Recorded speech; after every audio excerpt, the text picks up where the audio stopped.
What up, though? What's up, everybody? What's up? What's up? What's up? It is me, Sonya, What's up? and What's these are the up? fellas. What's up? What's What's up up? to What's up? B Strilla, and what's up to you, James? How you guys doing today? Damn near perfect. All A little right. So tired. before Ready, we ready, ready, ready for playoff football. before we start, you guys will probably see I am mobile. I want to give a shout out to my Zeta Phi Beta Sorority Incorporated. Happy Founders Day to us tonight at 7:20 p.m. 106 years of service, scholarship, and all the people we love. So shout out to everybody. And shout out to Pink Fanfare, our realist, real production, real creator, and BU on the beat, getting all these musical add-ons added in. So yeah, guys, got a lot going on tonight. Got to look and see who all has been cleared. But before we get to that in the playoffs, the big news is, of course, Harbaugh is now a New York Giant head coach, guys. Heard that the Tennessee Titans were in the process of sending a plane for him. When New York does what they do best, hustle up and grabs him to the tune of $100 million, $20 million per year, guys. Are you guys surprised at this grab? Nope. And No, it's really, Sonya. Go ahead. and just before that, just before you get into it, James, he has not inked the deal yet. They're still hammering out stuff on there, so he hasn't Wow. exactly signed the contract yet, Well, they but sure he got is it out there. there. They Yeah, sure got it out there. I hope something falls through and Tennessee is able to still get him, because that way we don't have to hear New York Giants fans get rat-a-tat-tat. Particularly one particular person that we have, to the tune of Fern, who conveniently has disappeared I keep trying to tell her within that the she's going to last hear it 24 anyway. hours. Yeah, it's likely to go through, Sonya. I think that John Harbaugh, New York is prime real estate. Uh, a lot of players are probably going to want to come play there. I mean, he's a player's coach, so and he gives a fine balance of giving a real discipline towards the team and being a player's coach. And as you saw, I don't know what happened towards the end, the relationship between him and Lamar, but in the beginning, it was great. They had excellent player coach relationship, at least from the optics of our perspective, from what it seemed. But um, the Giants, this reminds me honestly of the Tom Coughlin era. I mean, Tom Coughlin came from a franchise startup, and he brought Jacksonville to some heights in their beginning. As you know, Jacksonville and the Carolina Panthers came up at the same time back in '94, I believe that's when that was. Yes. And um, and 95. look, yeah, '94, '95, and both teams did well their first couple of years, and Tom Coughlin went on to go to New York and brought a couple of championships there against the the dominant dynasty Patriots. And I like John Harbaugh in this position, and I think they'll get some key pieces there. Add around the young players and Malik Neighbors and Jackson Dart, Tyrone Tracy. You add a few key pieces there on offense, and you already have a really good defensive line. New York might be ready to make some moves in 26 and 27, being playoff contenders, just because of the type of coach that you have coming in. And a lot of times that's really the difference that makes a big deal, as you saw with Sean Payton, how he did with the Broncos, and they became really their household names right now again because Sean Payton is there and doing this thing. So we'll see. I mean, I wanted to put out something here just to, before any of you say anything in regards to John Harbaugh. John Harbaugh is 180 wins and 113 losses and a 614 percentage win record, and he's got a Super Bowl under his belt. And he's in the postseason. He's 13 and Right. 11, and you compare him to somebody like Mike Tomlin. He's in that ilk. Mike Tomlin, 193 wins, 114 losses, two ties, 628 percentage. He's got 8 wins in the postseason and 12 losses, but he got one Super Bowl win and one loss. And then, of course, Sean Payton, similar, just like those other guys. They're very good head coaches, but they're not elite. They're not the elite of the elite, the all-time great coaches that I would put them in the same breath. But these are very good coaches. Sean Payton had 184 wins, 108 losses, 130. And Mike McCarthy same, 174, 112, and all these guys won a Super Bowl. So they're kind of in that same breath. This is the kind of names you're comparing him with, his peers, and at the same level, kind of. So the Giants are really getting a really good head coach. That's what I'm trying to get at. I They're mean, getting a really good head coach, yeah, and and I'm gonna hit. Go ahead, Please. James. no, you go ahead, go ahead. No, I was just letting you guys know I'm here. I turned my camera off because I am on the freeway, and I just thought that was safer for right now. For sure. But I will say this. So with you saying all that though, James, why then do people think what's the difference that they're in a win now mentality? Why not say another season from now as opposed to they're going to win right away? Because we saw how even Sean Payton in Denver, he didn't win the very first season. He's winning now. He did not win the very first season. So what's the difference? It, Or is it just, some people think that he's a great coach, but what's the difference that makes him is he a win now? Does he go in there and win now? I think it's more so the expectation of the particular city. I mean, we're talking about New York here.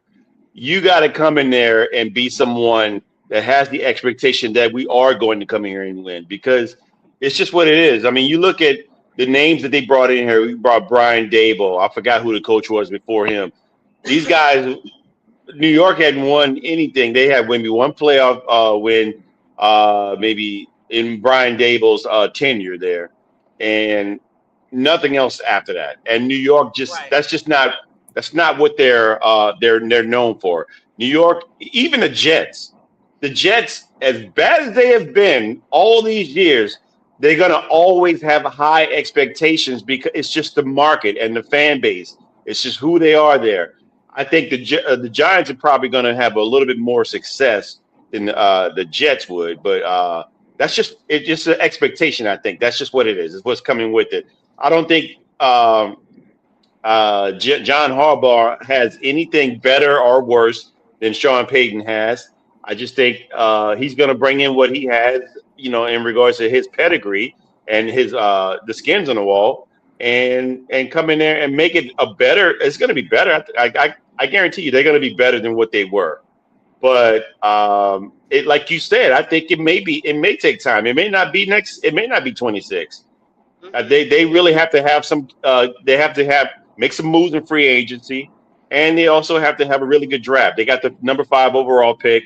They're gonna figure out what they can do there. They need another wide receiver. Cornell Tate potentially can come in, and that would help them out. That would help Jackson Dart out. They probably need another offensive line, but I'm not gonna. I'll be honest with you. I probably would take offensive line in free agency over the draft, and I would pick you got to make a splash move. I think they got to make a splash move here. Either they get a running back in like Jeremiah Love out of Notre Dame, or they get somebody like Cornell Tate to come in and help a Malik Neighbors who's going to be coming off of an ACL injury repair and recovery, and you got Wan'Dale Robinson who could be your number 3. So they make a few moves here and there, like I said, and you have a really good coaching hire here. They could come back and bounce back from this year and potentially have a 9-10 win season and hit the playoffs. But we'll see. Time will tell. Yeah, I mean, B, what are your thoughts on that? Because I mean, the fact that there's so many, I get it. I get it. New York has traditionally gone down the last 3 seasons. They literally have lost more games with every season that passed. And so, this will be a breath of fresh air with them. They've tried on several coaches and the shoes just didn't fit. You got a stallion of a coach like John Harbaugh to come in that's got the brass to go with it. I mean, why? Who else? In my opinion, I'm thinking Dart is not your starting quarterback. Am I wrong about that? Dart's not the starting quarterback? No, he's going to be a I starting don't. quarterback. No, I know he is, but I'm saying I don't think that he's. I don't think he's. I just don't feel You like don't think the he's a starting. franchise? I think he is long term, but I think for what they have going on right now, I think that New York actually needs more of a veteran quarterback that could come in and kind of guide Dart, because right now that line is not ready to receive, is what I'm saying. They're not the best line. I mean, Dart he doesn't really need too much grooming. He's pretty much been thrown into the game situations. Um, I mean, Dart's just got to learn how to slide. That's his biggest thing. You know, 6 to 8 concussions than last season is not good for your body at all. I don't care who you are, and he's got to stop that stuff immediately. Right. As far as John Harbaugh coaching New York, I mean, New York's going to it's New York. They're going to make a big splash. It's a Yankee thing, you know. They're going to make a big splash and stuff. So, I don't know. John, he's been in the league, you know, he's been coaching for 18, 19 years in the NFL and basically for one team. Mm-hmm. I don't know how his adjustment will be this coming up year. I think what people want him to do and what he's actually going to do are way and different opposites of the end. I don't think that. I mean, they expect New York or the Giants to be like a 8-9 team, and figuratively, it could work that way. I mean, that defense has got to get better. Defense was disappointing last year. They were very inconsistent. Right. They had the talent on that defense. They just didn't get it moving along. The offense with Scatterboo coming up there, it was promising. You're going to have Neighbors back. They might need to have to get another receiver too. I mean, I like Robinson. I do. Mm-hmm. He's a good guy. He performed really well this season. So, I mean, I'd keep him, but I'd probably get somebody to. I don't know if he'd be a 2 or a 3, but I'd probably get somebody that could be a 2 or a 3 as well in the draft or free agency. There's going to be a lot of there's a lot of good free agencies out here. What I see so far in the free agency, until everybody hasn't got a chance to get re-signed yet, but what I've been looking at the free agency market, there's some people coming. Linderbaum got his 5th year, didn't get his 5th year extension. So I don't know if the Ravens are going to keep him and pay him, or is he going to file John Harbaugh to the Giants, which would be immensely good for the Giants because they need offensive linemen. So, I mean, we just got to see what happens. I mean, everything, you can assume a whole bunch and say, oh, wow, they said John Harbaugh, they're going to do this and they're going to do that. And I mean, I got to the point where I've heard a couple of Giant fans, and not our Giant fan, but a couple of Giant fans say that, well, we're going to go to the Super Bowl. Yeah, okay, whatever, dude. That's honestly, I'm going to be honest. Our Giant fan who's not on here tonight, he thinks the same thing, and I cannot wait for him to have a moment of realization that even John Harbaugh, I don't care if he brought Peter, James, and some of the apostles with him, they are not working miracles in 1 year in Giants territory. And so that's why he's not on here tonight, because he's probably already had that moment of realization, and we know he scampers away whenever facts come out. So, it would be great to be free of them for another year, but they will at least improve a couple of games. I'll give them that. They got to win more than 4 games. If he come in there and win 4 games, I don't know. So, and like Jay Train said, though, actually you said it, B, contracts still be working out. There's always a small, tiny sliver of hope that he doesn't even go to New York, and that Tennessee can get him. And I hope that Tennessee some kind of way can claw their way still in there, and he can go with the other rookie, Cam Ward. So, All right, so we'll keep our eyes on It ain't that. gonna happen, Sonya. Sorry. Yeah, I know. They're gonna We'll, sign him. we'll, See, you're being emotional about this stuff. yeah, because I You're just despise. being It's for just one petty person. It's face. for one person, I and know. I say that in our group chat. You show me pettiness, and my petty level goes to hell. Okay, you want to go low, I'm going to hell. That's pretty much it. And so, um, I could keep it going, but if all this person ever talks about is that we won 8 games, then you have nothing else to say because at the end of the day, who's the NFC South champion? No matter how we got there, we're there, and you are at the gutter of your division. If you had a lower part to be out of the NFC least, they would fix it for you. You're not even number 4 in the division. You're really a -4. You're garbage. So, um, I know you're listening, and that's for you. All right, guys. So moving along, let's talk about the playoffs here. Big weekend. B, give us the headway of all these big players who, well, one big player in particular, um, Christian Gonzalez. Let's talk about this New England game and his being cleared concussion protocol in 2 days, looks like. Well, it wasn't 2 days. I mean, Nah, he no, I'm got being hurt.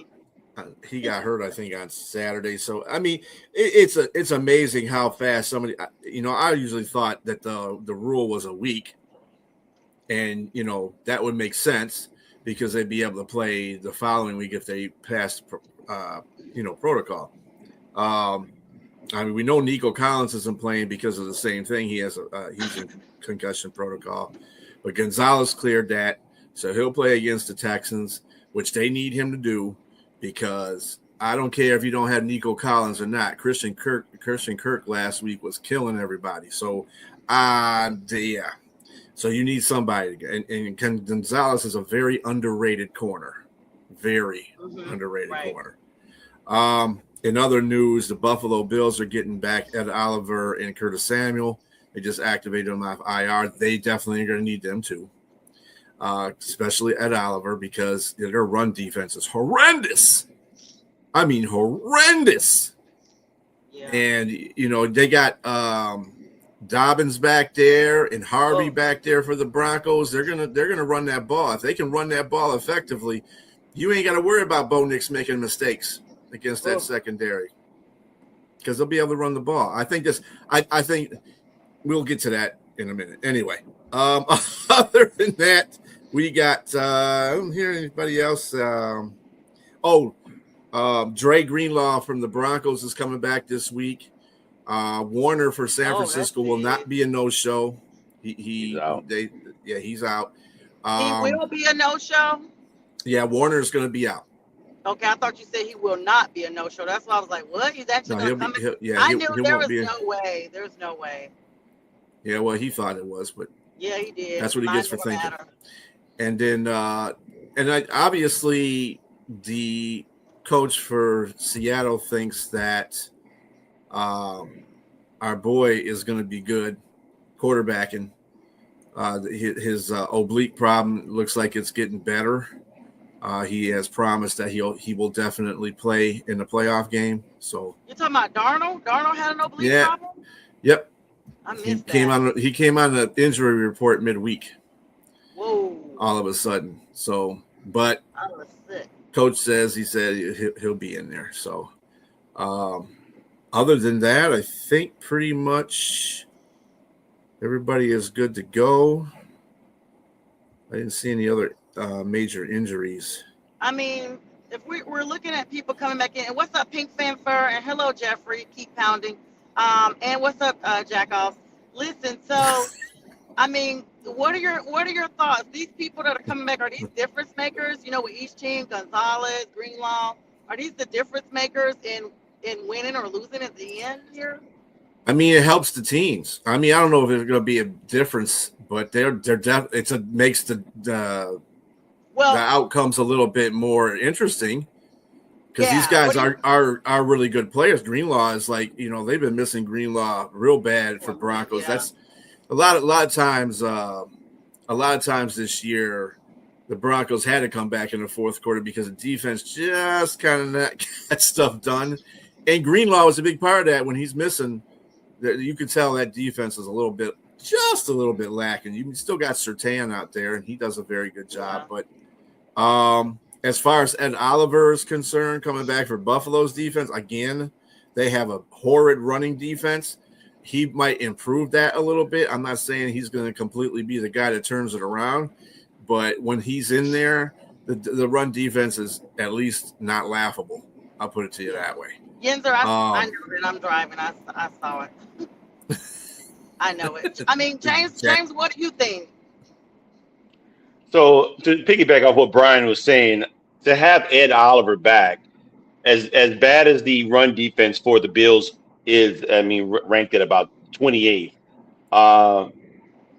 They're going up against it. They're going up against decent running backs for the Broncos. I don't think they're great. I think they're good. I think they're not great though.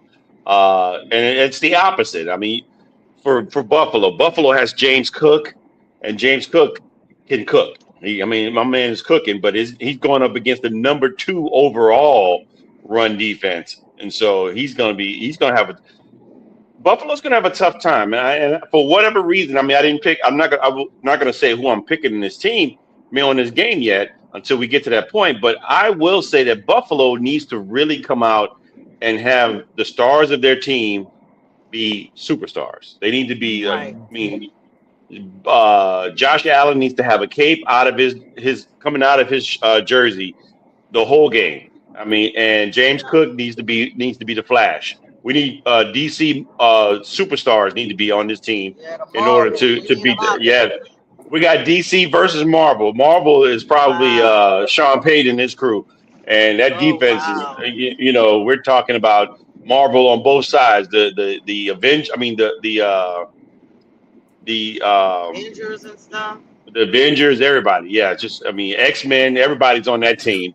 So they got them all wrapped up in one in that team. War. Yeah. So, and it's just, that's going to be a tough game. And they're in Denver, Mile High. So they're not just playing against a tough defense. They're playing against, lack of oxygen too, as well. So it's just, it's going to be a tough game. So I look forward to it. That's what football's about. This is that season. Division, win, put up, shut up, or go home. That's it. Yeah, win or go home, and it's definitely now. Wild card is, of course, over with. So now this is officially the playoffs. I don't know. I think we're probably going to be looking at some games that come down to the last 4 points, just like we saw in the wild card. It's been just very interesting, including some games that originally looked like they were, washouts or whatever.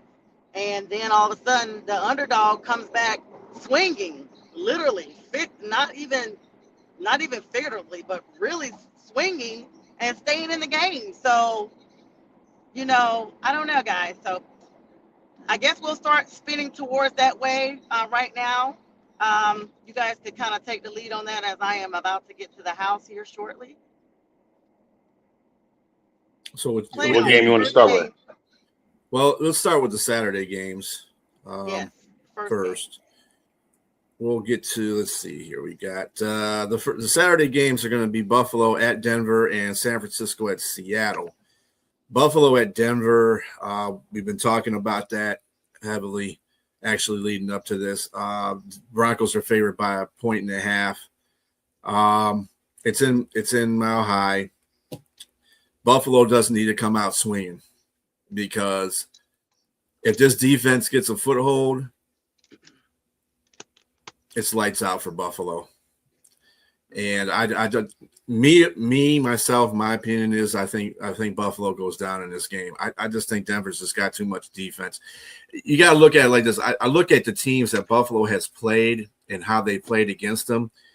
They played Houston, which is right now the best defense out of every team in the playoffs right now. The best defense of all of NFL, really. And Josh Allen couldn't do nothing against Houston. He was running for his life. Broncos are like maybe the second or third graded defense in the league. I think they're second. Are they second overall, James? Or are they third overall? Well, they have different numbers I saw, but they're in the top three in regards Yeah, to I think their I think it's overall. like So they're Seattle and them. yeah, I think they're it's in the like top it's three. Seattle. Yeah. So, They have the number two yeah. That really run hold up? defense. Does that really hold up though this late in the Yeah, playoffs? I mean defense like travels Defense wins and does championship. everything. That's pretty much it. That's. I mean, unless you got an offense that's like a greatest show on turf type offense, yeah, it's going to be tough. And with that said, I mean, I look for coaches to pull things out of their bag. When we're looking at Sean McDermott versus Sean Payton, uh, that's Well, going let to me be a check. really good matchup against. That's going to be a really good matchup in between those two coaches. And Sean Square. again,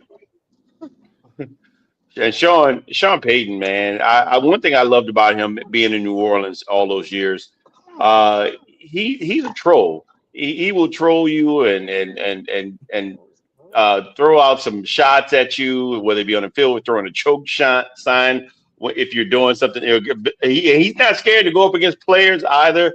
I mean, we can't go back to the Super Bowl of 2009 where he called the onside kick. You can't do that anymore. There's no surprise onside kicks anymore. Mm-hmm. Mm-hmm. So, but Sean Payton will bring it.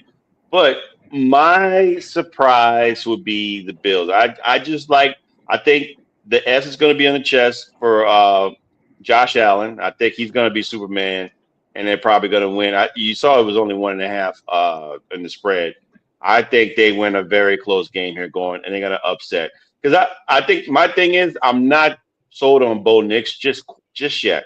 I think Bo Nix. I mean, they had similar numbers this season. I mean, they both had over 3,500 yards passing. I mean, over 25 TDs and maybe 10 interceptions. Uh, one can run the ball a little bit better. Josh Allen, he's going to score probably more within the tush push at the goal line. And I just think that I'm trusting both those guys, that Batman and Robin. That's what I'll call them. I'll call Josh Allen and James Cook Batman and Robin. I think the dynamic duo goes in and steal a game. Okay, that's a fair assessment. What do you think, B? Well, I'm totally opposite of James on this one. I think the Broncos are going to win this game. They got the second best defense in the league. Amazingly enough, the Bills have the seventh, but that's because they have the number one pass defense. They have the worst one of the worst run defenses, 28. We always talk about that. Scoring defense it's a difference too. The Broncos are number 3 in scoring defense. Got to watch that stuff because if you go back there and you fluster Josh, he's going to make a mistake because that's what he usually does. Now, in the playoffs, he's been pretty good, really good, actually. Not pretty good, but really good. The thing that's been letting him down in the playoffs is his defense. Now, his defense is, like I said, number 1 pass defense in the league, but their run defense lacks imagination. And there's 2 things in this league that you have to do when you're in the playoffs. You got to run the ball, and you got to be able to run the ball, and you got to be able to stop the run, and you got to have good defense. Neither of those things. I mean, Buffalo has a good run offense, but their defense is like, no, it's not going to work. And even with Dobbins and Harvey back there, it's going to make them look really good because they're not going to be able to stop that. Even with Ed Oliver, Dobbins is out. Denver. Dobbins is out. He's out. He's on IR. Yeah. So Wow. I mean, you're right. They got Harvey, but like you mentioned, Ed Oliver. It's going to be interesting to see what he can do, being that he's coming back. I think the fact that was a big surprise for me when I saw that he was back. I said that might help shore up some of that run defense just enough to give them some opportunities to catch them on 3rd and long, or, put them in 3rd and long situations and stop them. Man, we'll see. Bo Nix is going to be the key here. To me, Bo Nix is the key. If Bo Nix can come out and don't throw any turnovers, take care of the ball, maybe get some first downs here and there with his legs, then yeah, maybe they win the game. But I like the changes that have been made here. Like you said, Ed Oliver coming back, and they got Curtis Samuel coming in to help out on offense. They're gonna need it all hands on deck on offense because that, like you said, that defense. They got Patrick Surtain Jr. I mean, as the shutdown corner on one side. That rookie on the other side Yes, is playing out of his yeah, mind. it's going to be good. But So it's this to yeah, me this is probably the best game that's going to be played this weekend to me because yeah. I just think there's a lot of good matchups here. I just feel like um, even though I really, none of us are really concerned about the AFC. My overall picture is that the AFC Championship game will be between the Patriots and the Broncos, and I feel like, however, that Bo Nix, um, being at home, I think this will still come down to maturation. Like you said, Jay Train, you're not 1,000% sold on Bo Nix. I mean, let's be clear, even though this is his second year, he's still considered a rookie. Anybody under 3 years is still really playing and expected to play rookie level football, unless you're an anomaly. And that's why they have rookie contracts. They're still in their rookie years because they have not been, proven yet. They have some really good players like CJ Stroud is another one that, in his rookie year just came out swinging, running all that stuff. And like I said, it's an anomaly. It's not a norm to see that. But with that being said, I feel like this with Josh Allen already having been here before, having been here multiple times as a franchise, Buffalo themselves, even though it's different players, the fact that this franchise cannot get over that we've been to the Super Bowl back to back to back to back times and never won. So I think they're taking this to heart this time. We've all said it. There's no Lamar Jackson, no Patrick Mahomes this time. This is your time to do it because when those two gentlemen come back, we don't know what that looks like, and those have been his nemesis the entire time. So because of that, I think that it's going to come down to sometimes you do have to play with emotion. Sometimes you do have to use emotion as your catalyst, mind over matter. And I think because they know this, they are going to play even more diligent because Josh Allen doesn't want to be beat by a rookie quarterback and eliminated. So, with that being said, I would be willing to say that the Bills will pull this upset off and then face the winner of the Texans Patriots game. Speaking of, let's go to the next game, B. And guys, I'm almost home, so I'm going to turn my camera off here in just a second because I'm literally about to park. So you guys feel free to talk, and I'll get in as I can. All right, the next game is San Francisco at Seattle. Seattle's favored by 7 points. We have no Kittle in this game because he is on IR, thanks to his injury against Philadelphia. Seattle was dealing with a quarterback issue. Sam Darnold had a oblique issue that popped up in the middle of the week. Put him on an injury report and put him as questionable. But coach came out and said, hey, don't worry about that. He's going to be ready to go for the playoff game. Okay, oblique is a heck of a lot of to go through in a playoff game. Let me tell you something. So Purcell is going to be playing for. He was questionable, but it looks like he's playing for San Francisco. So San Francisco is going to really kind of depend on CMC, the normal thing. CMC, Trent Williams is going to be playing, so that's going to be good for them. And Purcell. And Purdy's got to go up there and have a heck of a game. They've been doing amazing just to this point. But Seattle, that seems to be a thorn in their side. The last time they played Seattle was like about 3 weeks ago, I believe. And they lost. And they did not look very good. And that was at home. That was at San Francisco. So, I mean, Seattle's a good road team. Kind of wary about what they do at home, though, because they're not really a good home team. But this is the playoffs. They're at home. They're going to be pumped. The crowd's going to be in it. I don't see Seattle losing this game. I think unfortunately, the road ends for San Francisco in this game. It's just too much. Kittle is the last straw, I feel. and not having Warner come back, Warner probably would have gave him a little bit more hope, but it's just I think that he should be Shanahan should be really up there for Coach of the Year because he did an absolutely fabulous job with San Francisco this year. But I think this is where the buck stops right here. Yeah, so yeah, I'm gonna have to really agree because Seattle is just complete on in all facets of their team and of the games. We're talking about offense, defense, special teams. They just look complete. I think the biggest question mark that Seattle would have is the consistency of Sam Darnold.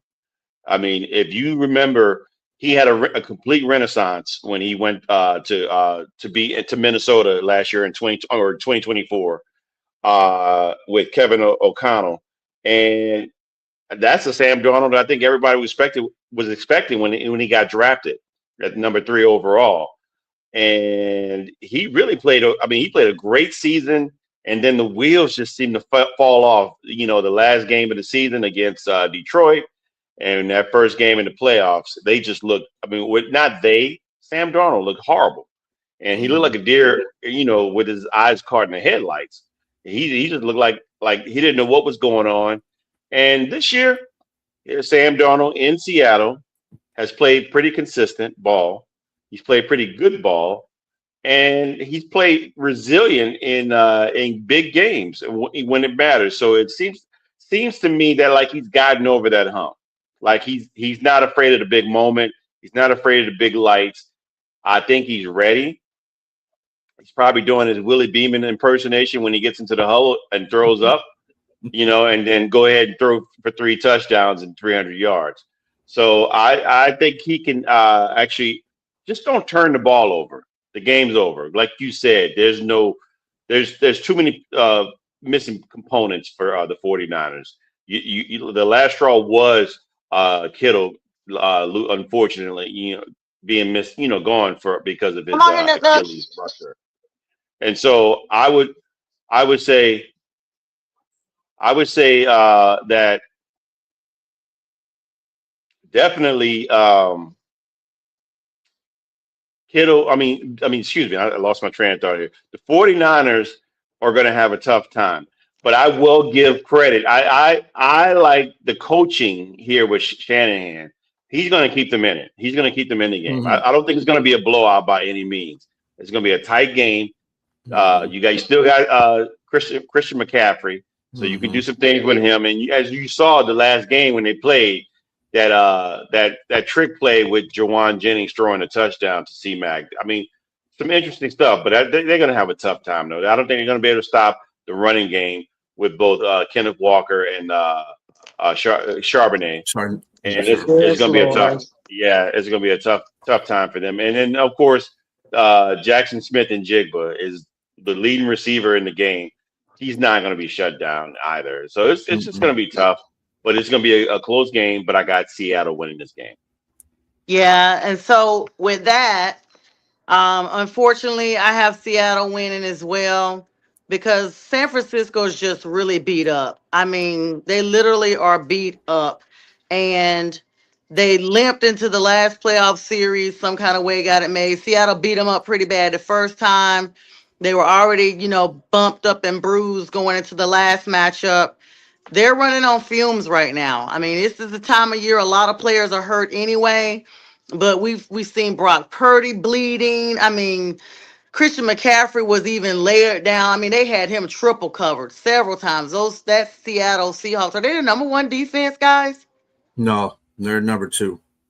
Okay, well it shows 1 or 2. It definitely shows. They had that dude cast up like a spider web net. Every time he moved, they were on him, and that's credit to good coaching on both sides of the ball. And so, as much as I don't want it to happen, and I'm hoping by some anomaly, I'm wrong. A broke clock is right twice a day. I hope that Seattle does not pull this one out. And it's just because of what they did to us. I know Sam Darnold said he loves the city of Charlotte and everything, but again, I just feel like teams that go through the entire season as number one or whatever, they can be defeated. Pettiness 100 level. They can be defeated. They can be defeated. If you don't believe me, ask the 2015 Panthers, who went through the entire season as the number one team that was undefeated, only to get to the Super Bowl and lose. It can happen. It can happen. And so I'm just hoping it's the same type of can happen to this team. I really want Christian McCaffrey to win it. He's a former Panther. We always have kind of like heart ties to those members that really were the heart and soul in the draft of our franchise. And so I think it's going to be close because San Francisco is injured. I think it's going to be low scoring, maybe 16-3, 16-7, something like that. But I don't think it's going to be a lot. What's up, Robert? Nope, not a Hawk hater, just facts. Just facts. They're garbage. They're garbage. And if you're a Hawks fan, I definitely hope they tank. Now, Robert, you talking smack on here while I'm trying to articulate my analogy of the game. The first part of your comment was correct when you said the 49ers will keep it close. And they are undefeated in Seattle. So thanks for giving part A of your other comment. The rest of it, you don't even need to put that up, but you can put that in the toilet, delete that comment. So yeah. So I tell you what, Robert, after the game, come back on here and let's see. Because when you guys get eliminated, make sure you're front and center to face the comments then. But yeah, anyway, so yeah, let's move on to the next game, guys. James, whichever one of you guys got the Sunday games, I guess. That's it for Saturday. Yep, that's it for Saturdays, those two. Are we kicking off the Chicago Rams game first? No, we're kicking off the Houston Patriots game first because that's the first game of the day. All right. So yeah, Houston's going to New England. New England's favored by 3.5. Like I said, Nico Collins isn't playing. Christian Gonzalez is, which will be good because Christian Kirk went off on Pittsburgh the last time they were in the playoff game. Houston, that is. I am going to be, of course, taking the Houston Texans in this one because they are far and above the best defense. Yes, sir. And they are just, say what you want about Drake May. But Drake May had some problems against San Diego. The Chargers defense last playoff game. And this defense is 2 times better than that defense. And they're flying all over the place. I mean, looking at some of the things here, New England relies heavily on a deep passing game. But the Texans' EPA for passes are minus 0.26, ranked first in the league by a wide margin. So go ahead and chuck it up there, Drake. Yeah. See who comes down with it at the end. Can't be doing that. This defense does not play.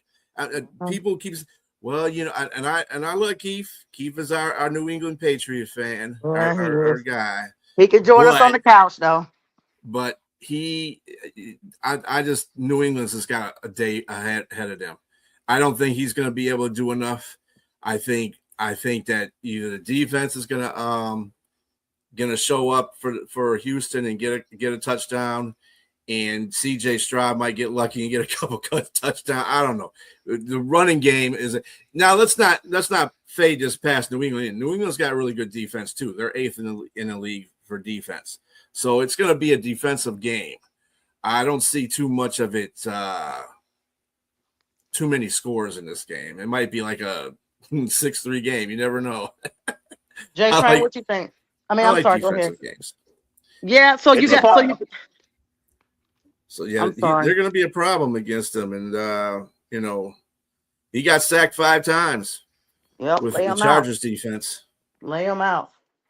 So, look, I got Houston in that one. So, okay, I think Houston's defense, like you said, it's incredible, and they look dominant in their first game in the playoffs. But they're going against a much better team. I think, yes, what they're going to have to do, they're going to have to rattle Drake May. This is his first time in the playoffs. So, I mean, obviously there's no experience there. And that coach, D'Amico Ryans, is going to definitely can't even talk right now. Oh, my goodness. Can you hit the mute button, please? Right. I love Oh my D'Amico. goodness. All right. So I think I think it's going to be a combination here. I think the biggest key factor is not going to be Drake May. It's going to be C.J. Stroud and whether or not he can and elevate his team. Because, like you said, Nico Collins is not there. And yes, Christian Kirk had a great game against a pretty good Jaguars defense. But I think that you're going to need a little more than that. You're going to need some Jaden Higgins or Noel, those guys they drafted uh, a year or two ago. Last year, and those guys got to step up. But that defense is good enough in New England to be able to try to hold those guys and shut them down. So I'm CJ Stroud has been known to throw some egregious interceptions. And so that's going to be the key right there. If there's a turnover if CJ Stroud can't shore it up and have a really outstanding game here where he protects the ball and don't throw those interceptions. No, Mixon's not back. Mixon's not back. No. Yeah, I think he's out for the whole season. Yeah. They still have Woody Marks as their running back. And Nick Chubb. And Nick Chubb. I didn't really see much from Nick Chubb. I think Woody Marks is the guy that's pretty much the bell cow there.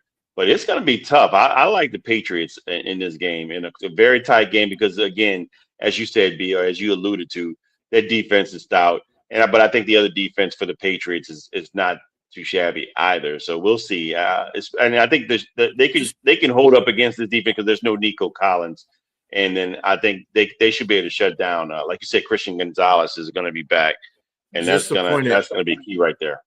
Infants, New England is kind of like Buffalo right now as far as their defense.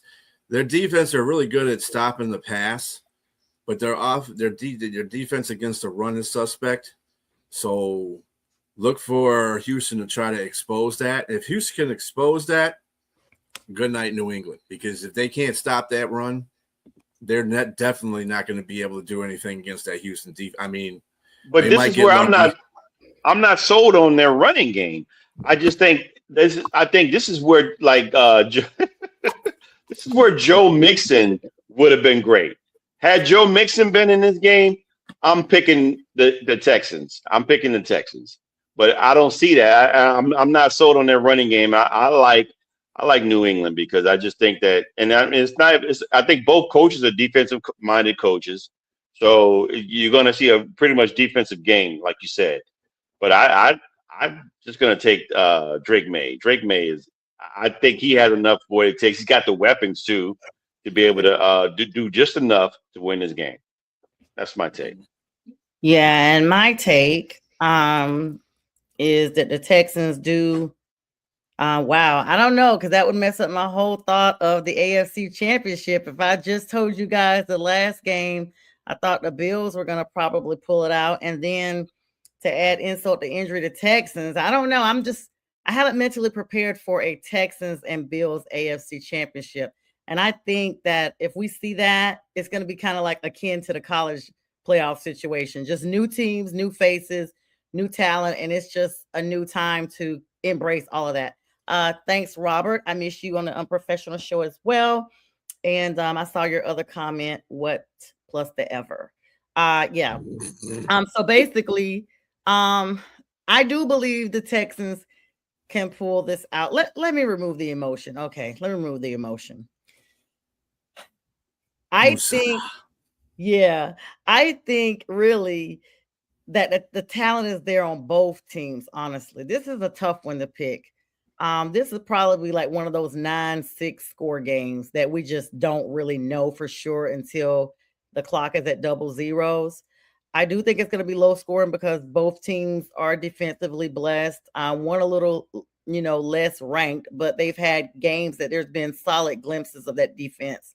And I think this is the playoffs, and sometimes those ranks don't matter because teams just really put it all on the line when it's playoff time. They don't want to go home. So they really step it up. So they may be ranked an 8 going in, but tomorrow they may play, a 1.5 ranking, like right beneath the number 1 ranking. And so I just feel like the Patriots are still going to pull this one out. I feel like there's some kind of way that they just have it on their mind that this is what they want to do. There's a lot of hype around them. But on the flip side, you got to watch when teams are not saying anything, when they're showing you on the field and they're quiet. And we have not heard much from the Texans and their fan base at all. They are very quiet.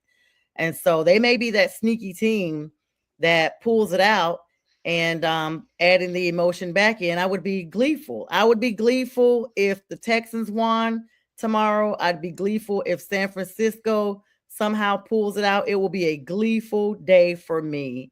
And I'll probably go live if that happens. I'll probably go live. So you guys just stand by. I'll probably go live everywhere. Oh, I have to correct myself earlier. I mentioned that I said Christian Kirk had a big day against the Jags. I meant the Steelers. Steelers. Yeah. We knew what you meant, man. All right. And there's one more game that we're going to start off with that I need to be gleeful. All three of these teams need to be the winners for me to be gleeful. And that is the Chicago Bears, the NFC North. I guess they won the division. I don't know. Between them and Green Bay, I could never tell who won. Like, who won? I don't know. Chicago won the division by a mile. I don't know. I'm too worried about us being in there. Please don't take it personal, B. I was just trying to worry about my team actually being competitive this year. So I got a little distracted.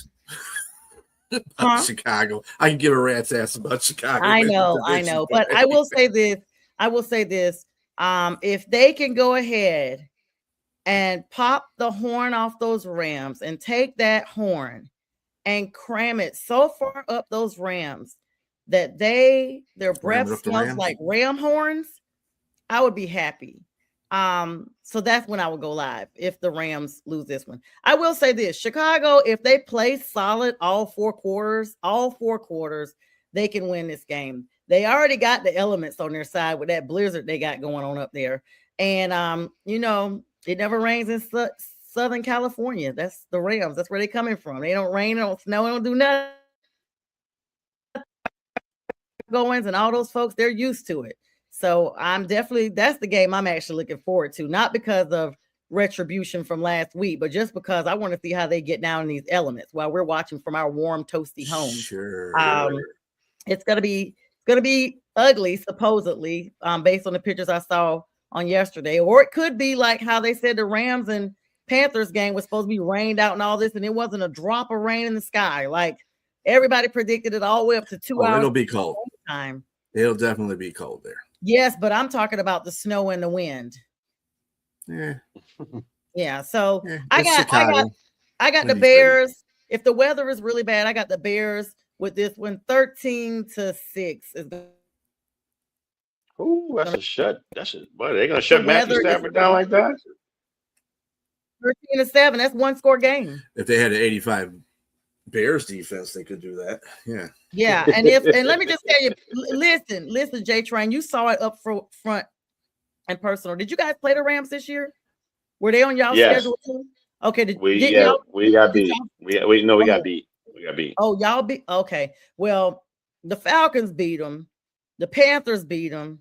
Almost beat them a second time in a very close game. So anything is possible without the elements. I'm just saying the Bears are a better team than the two teams I just mentioned. And so I definitely believe the Bears got their claw out. Depends on what color polish Caleb is wearing tomorrow. So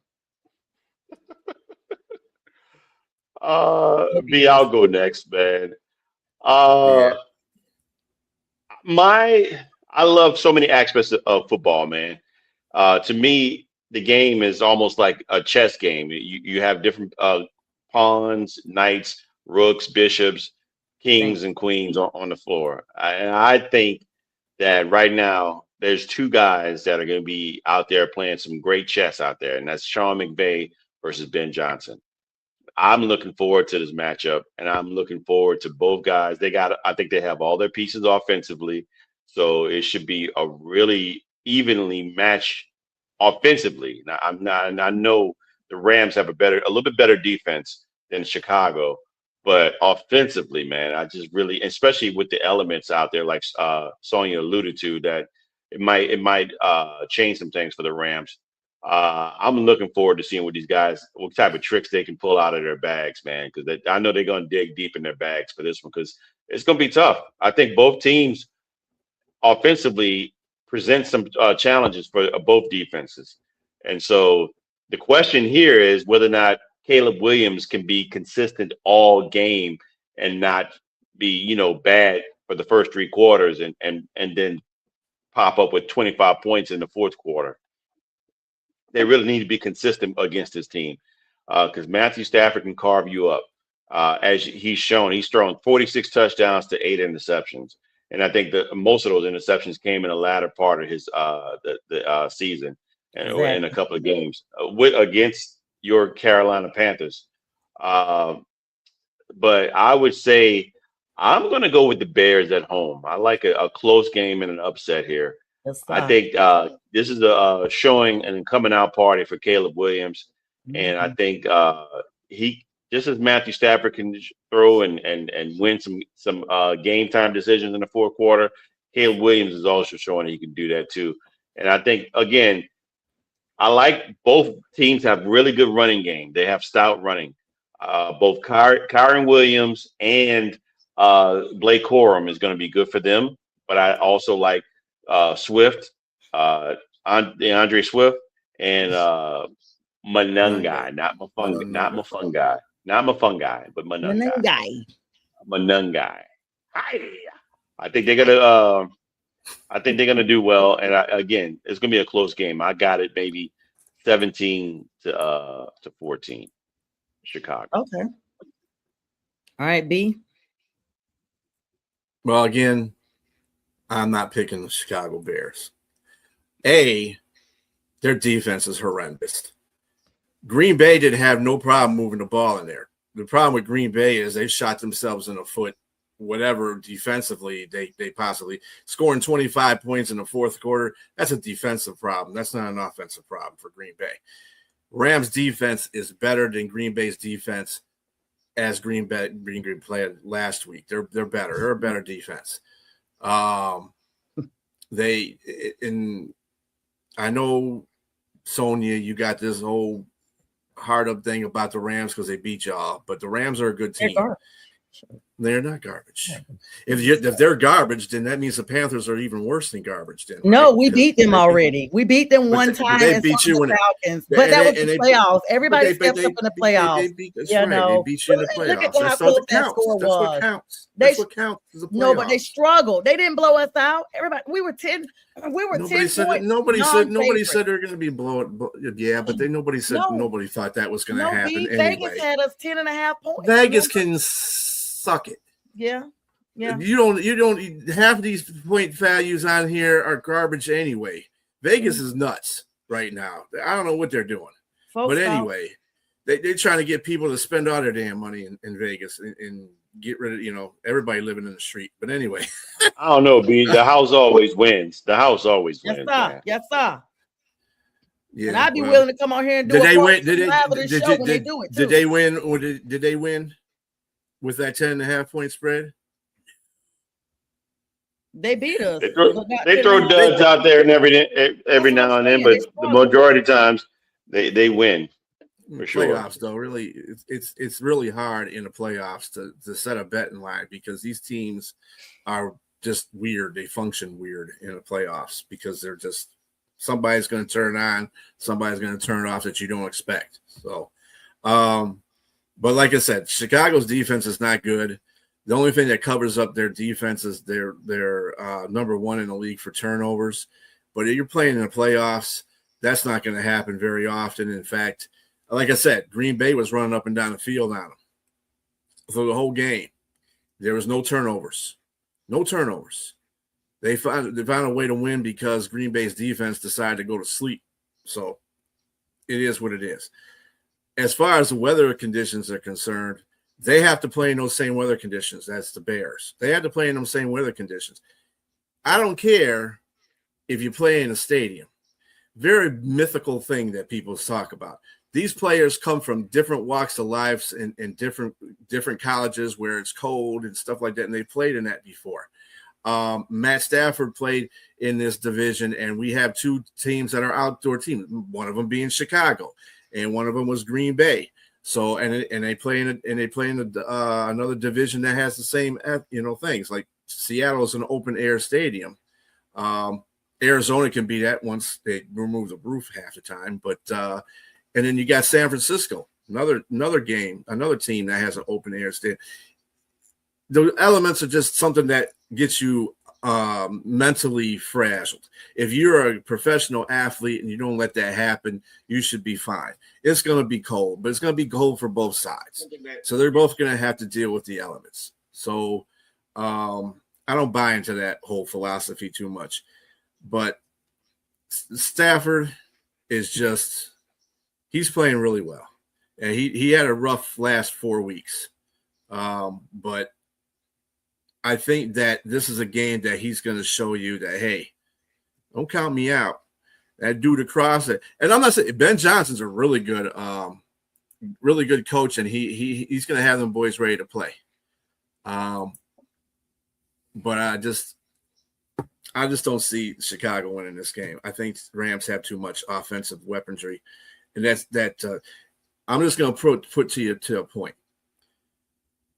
Chicago's last game of the season was against Detroit. Okay, nobody thought Detroit was going to win that game. You know why? Because their offense was stagnant. They still found a way to beat them, and they were throwing all over that defense. And the Rams defense, compared to that right now, is better than that offense. So I'm just saying. Any given Sunday, my man. Any given Sunday. Any given Sunday for anybody. I mean, that's just a cliche. Exactly. I'm just saying. You said the Rams' offense is loaded. So is Chicago's. Mm-hmm. Well, their defense. So is Chicago's. I get it. But I gotta take what you say with a grain of salt because you don't like Chicago. Right. Well, you emotional now. No, Sonia don't like the Rams. I don't like. I gotta take what she said. You're right. Absolutely. So anyway, I didn't think nothing about the Rams till they showed up on our turf. But you don't like Chicago because that's your division. Hold up. When it comes to football, I'm biased about stuff. I look at things for the realist. Chicago has a bad defense. I said they were going to beat Green Bay in the last game. I picked them to beat Green Bay. If I was being an ass, then I would have said they're tied. No, it's the lesser of two evils. Both of them in your same division. You had to pick somebody. Exactly. Let's be clear. I do remember you saying you wish. I do remember you saying you wish it could be a tie. Right. But I picked with my knowledge, and my knowledge said that Chicago's going to win that game. They ain't going to win this game because they don't have good defense. It's just a fact. It's a fact. Okay. Well, speaking of facts, it's a fact that it's 10 o'clock and it's time for us to meet like bunnies in early spring and hop up out of here. BJ, fun as always. Of course, I'm Sonia, y'all. This was a great show. Everybody have an amazing weekend. For all of my D9 sisters out there, Deltas, AKAs, and Zetas, please have an amazing week. My frat, Phi Beta Sigma, everybody in the J5, the Kappas. This is J5 month, January, and the 5 groups that have Founders Days. You guys be safe, celebrate all weekend. And we will see you guys soon. B and J will be on in the morning with Jack Hirsch with the debate show, and Sunday morning, this big sports show. They'll be talking about tomorrow's games recap and Sunday's morning's games, as well as anything else that goes down this weekend. And with that, we bid everybody a great weekend. Good night. Peace.